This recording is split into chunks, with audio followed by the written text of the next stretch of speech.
Welcome. Let's continue the lesson, Oru Manushan. So, when the speaker was in a pathetic condition of gouging his eyes out and becoming completely naked and standing in front of the crowd, a stranger saved him by paying his bill. In that restaurant, his purse was picked by somebody else's. He had no money to pay his bill, just 66 paisas, 11 annas. But a stranger saved him. The stranger paying the bill told him to put his dress on, and he put them on. The stranger called the speaker to go with him. Come, he called me. I went with him. So he was so thankful. He had no words to express his thankfulness. I told him, you have done a great deed. I have not seen a finer man. He did not answer for that. He laughed. What's your name? I asked. He asked the name of the speaker. I told him my name and where I came from. So I am about 1,500 miles away from this place. I came from such and such a place. Everything, whatever he asked, more than needed also this man told with that thankfulness. I asked the man his name.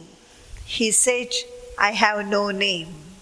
He never wanted to disclose his name, probably, because nobody will be there who had no name, as they are grown-up ones. Just born baby, some children, they may not have any name. But this person who is 6 feet tall and having a mustache, cycle bar mustache, he should have, but he never wanted to disclose, maybe because of that. He said, I had no name.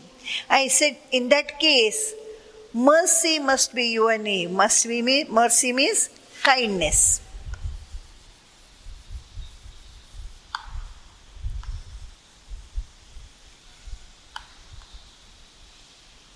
Instead of kindness, extreme kindness you can say.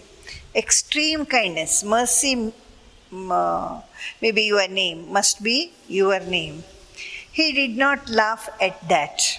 He walked on until we reached a deserted bridge. Deserted means lonely, nobody will be there.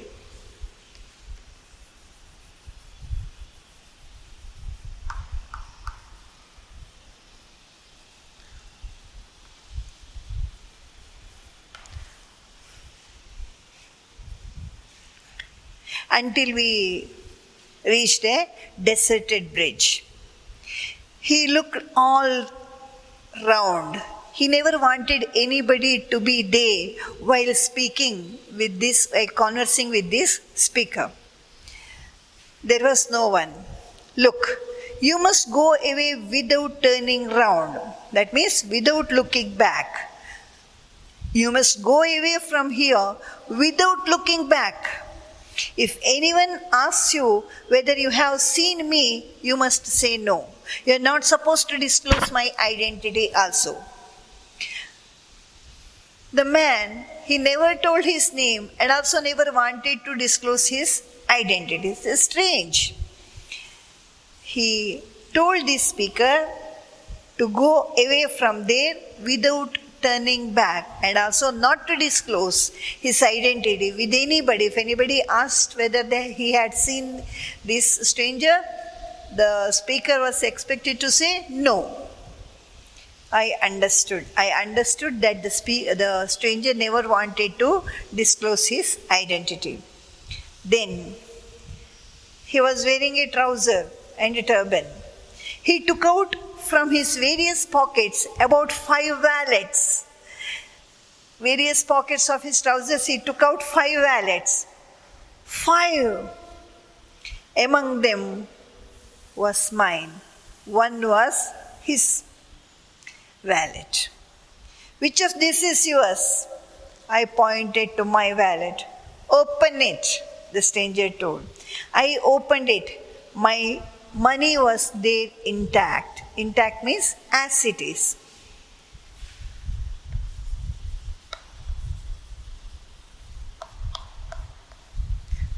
As it is. Or safe.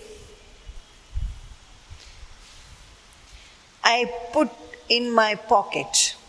He told me, go, may God help you. He returned his purse, his wallet, without touching the money. Who picked his pocket in the speaker's pocket? The stranger himself. Yes. I opened it, the money was there intact as it is. I put it in my pocket. I put that wallet in my pocket. He told me, go, may God help you. I repeated, may God help you. In his work of robbery, pickpocketing? No, unexpectedly these words came out of his mouth. Why? Because the stranger saved him from such a critical condition. Although he picked his pocket, he did not save this person because that is his habit, his life. He continued. He would have been continued. But a fine thread of mercy prevailed there to see the pathetic condition of the speaker in the restaurant, and the stranger or the pickpocketer, shall we say so? Yes. Stranger, he wanted to return the money for him and to, before that, to save him and to return the money for him. Got it? Did you understand the lesson well? I hope so. So, moreover, more than a man, it's better to be titled as Oru Manushan itself, because the man word don't have so much weightage as Manushan, right? So, here grocery is there. Shall we go to the comprehension? Few of you sent your notes for a correction. Surely I will do the correction one by one, and if any mistake is there, I'll mention that and you have to correct it in your notes. After the college reopens, I'll correct it by myself. You correct it by yourself, and if still anything remain, I'll correct it later. But remember, children, every one of you, I'm expecting to send your notes and to complete these notes, because after this college reopens, it will be hurry-burry and we have to finish lot of portion, right? So be aware of that. Don't be lazy to write. Even 6 to 7 students sent. What about others? All are expected to be worked, no? Yes. See, we can lead you towards your goal. Stepping towards your goal is your work. No? We can lead, that's the goal, we can help you, we will push you. But walking, you have to do. Your effort will make you to reach your goal well, at the earliest, farthest and swiftest. Right? So, yes. The questions which are here we can discuss. Around 8 questions are there. But as I told earlier, read the lesson well, slowly. If possible, let your voice reach your ear. Because English, especially English, should be read loudly, because we won't pronounce the words as we write. English has that speciality. That's why till we have the good hold on that language, we had to read loudly. You may ask whether I am reading loudly. Are you reading loudly, ma'am? You may ask. No, I am not reading loudly because I think, maybe I am wrong, I think I have the hold in that language, so I read silently. But if any entirely new word comes in between, I read loudly to get the pronunciation. After searching the pronunciation, getting the pronunciation, I read it loudly to push that into my long memory. Yes. Short memory, I may forget that. That's why. Repeated reading makes you to send the whatever you learn to your long memory. There it settles. Then you can pick it out wherever necessary, whenever necessary. That's why. But English should be learned not as a lesson or a scoring subject. It should be learned as a media of conversation, as a language. Then you'll get interest in that, right? Yes. Shall we go to the comprehension? How far was the big city from the narrator's hometown? As I told, don't write in a sentence. Write in a word, phrase, or sentence. Word, if you can't answer the question in a word, then only you have to answer in a phrase. If you can't answer the questions in a word or a phrase, then only you have to write in a sentence. Most of you write in sentence only, even first main. That is not right. Strict explanation or strict instruction will be there in the question paper. Answer the following questions in a word, phrase, or sentence each. Comma says or only. So everywhere, because evaluator had to evaluate nearly 32 papers, around 32 papers per day. Unnecessary words, unnecessary sentence disturb him a lot. If he get disturbed, the reflection will be on your paper. He won't have patience to read the lengthy answers. So don't write the answer. Habituate like that only. If you have to answer in a word, phrase, or sentence, answer in only that much. Don't write more. Got it? Yes. How far was the big city from the narrator's hometown? Just write around 1,500 kilometers. This much is the answer. The big city was around 1,500 kilometers from the narrator's hometown is not needed. Try to understand that. You are in PU. You had to follow the restrictions or the limited or the whatever they say, whatever they suggest, that suggestions strictly. Got it?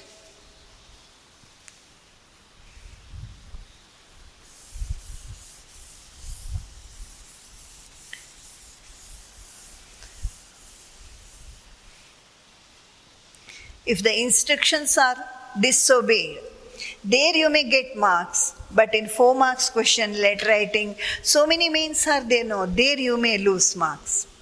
Half mark, 1 mark if you lost also, it's a great loss, right? Yes, the students who scored close to 625 may understand this better, I think, no? Yes.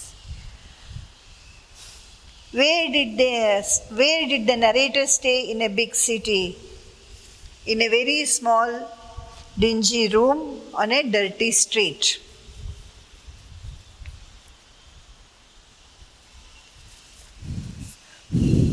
Only that much is he stayed, not needed.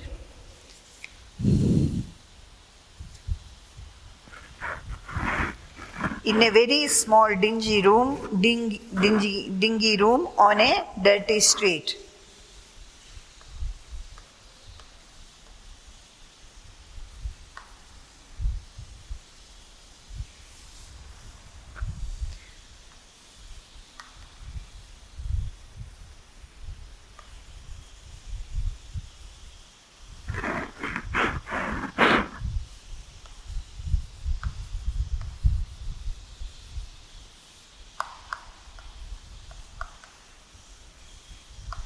This is all the answer for the second question. Remember, this is all the answer for the second question. Don't add anything. Got it? Yes.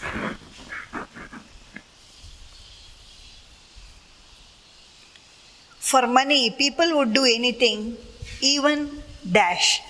If fill the blank is there, you have to write the full sentence, fill the blank and underline that. Got it?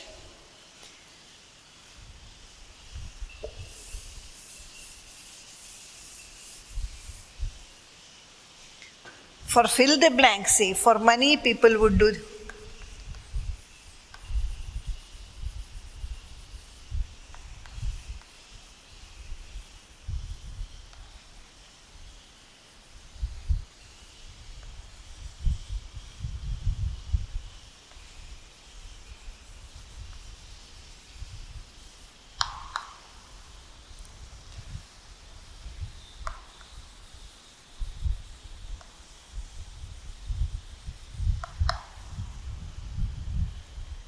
Sorry, MMIT.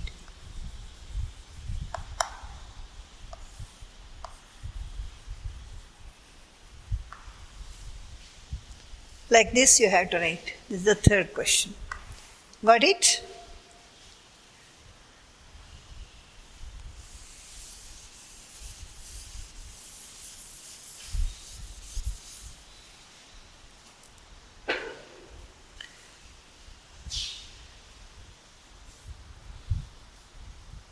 What was the narrator doing to earn a living? Teaching English to migrant laborers. That's all the answer. Teaching English to migrant laborers. Or if you want to add, if you are not satisfied, he was teaching English to migrant laborers to write some addresses in English. He was teaching English to migrant laborers to write some addresses in English. That's enough. Dash was considered great education there. Learning to write an address in English was considered great education there. There also you have to fill the blank and write the full sentence. Learning to write an address in English.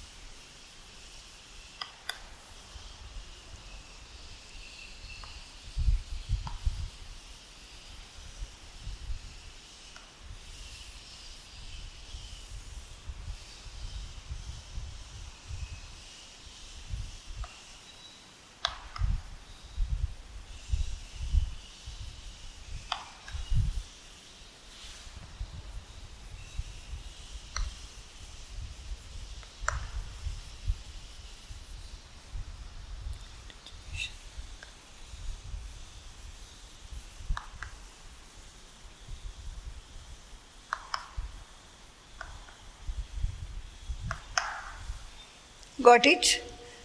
I wrote this because for the fill the blanks you write only this much. That is wrong. After you score some marks, 90 plus, the evaluator searches the mistakes to deduct marks. Remember that very well.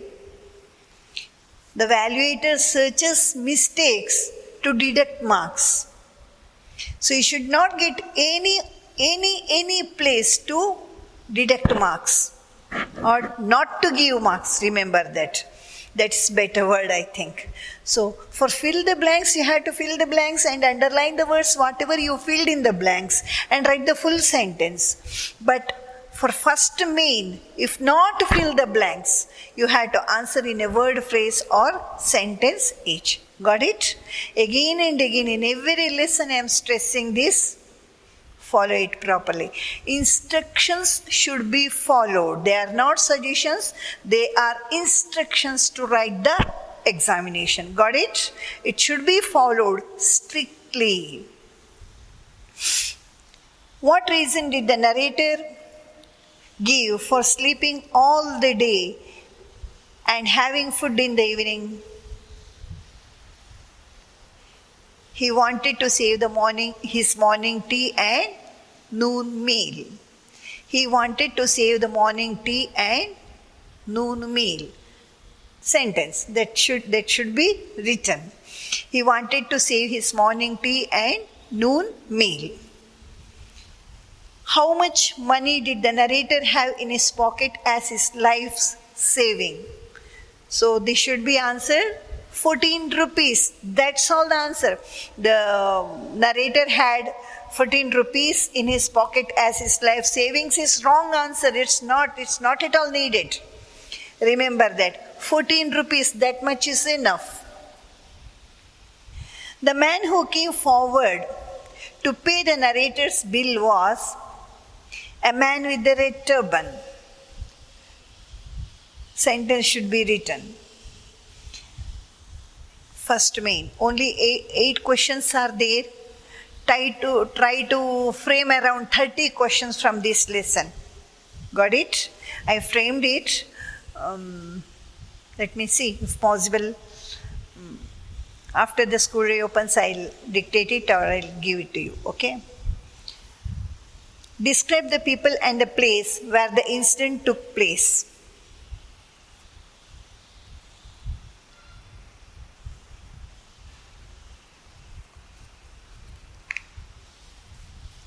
Which one? It was a quite big city in the valley of a mountain, some 1,500 miles away from the speaker's house. Their home is there from the speaker's house. You have to write in indirect speech. The inhabitants of which had never been known for the quality of mercy. They were a cruel people, murder, robbery, pickpocketing, these were daily occurrences. By tradition, the people were professional soldiers. Some of them went to distant places and lent out money on interest. Many others served as watchmen in banks, mills, large commercial establishments in big cities. Money was highly valued by them. For money, they would do anything, even commit murder, and this event took place in that place in a busy restaurant. This event took place in that place in a busy restaurant. Got it? That sentence is the must. What was the routine of the narrator in the city? Routine means habitual doings every day, whatever he does every day. So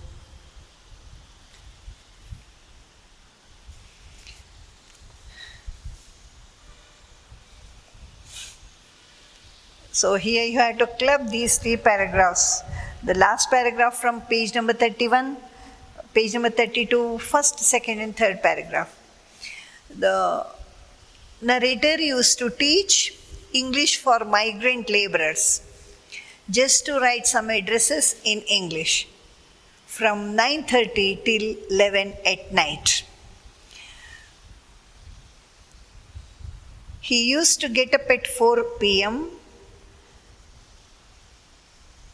and he would sleep all day and wake up at 4 in the evening. That was to save the expense of drinking his morning tea and eating the noon meal. After that he was finishing his daily course and stepping out for his tea and a meal. Having eaten stomach full, he'll spend his time walking here and there and reach the place where he used to teach the migrant laborers at 9:30. Got it?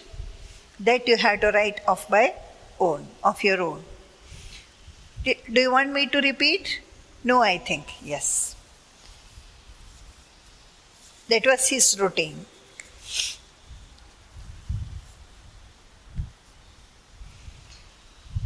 Give an account of the embarrassing experience of the narrator at the restaurant.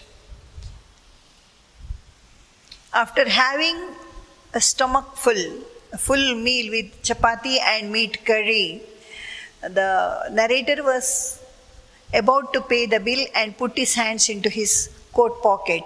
His wallet was not there. It was picked by somebody else's. He started to sweat profusely and admitted that he had no money as somebody had picked his pocket.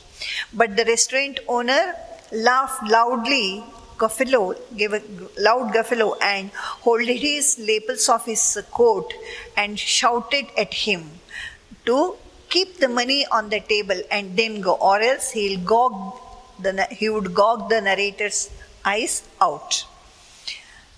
The narrator, without any hopes, he requested the owner to give some time to bring money, and he would keep his coat with him. But the restaurant owner asked him to remove his coat, shirt, pant, and even the shoes. The idea was to strip him and to gog his eyes out and send him out. Without any choice, the narrator removed the coat, shirt, pant, and about to remove the trouser, there a stranger came there and asked him to stop. There you had to stop. Got it? I'll continue in the next class.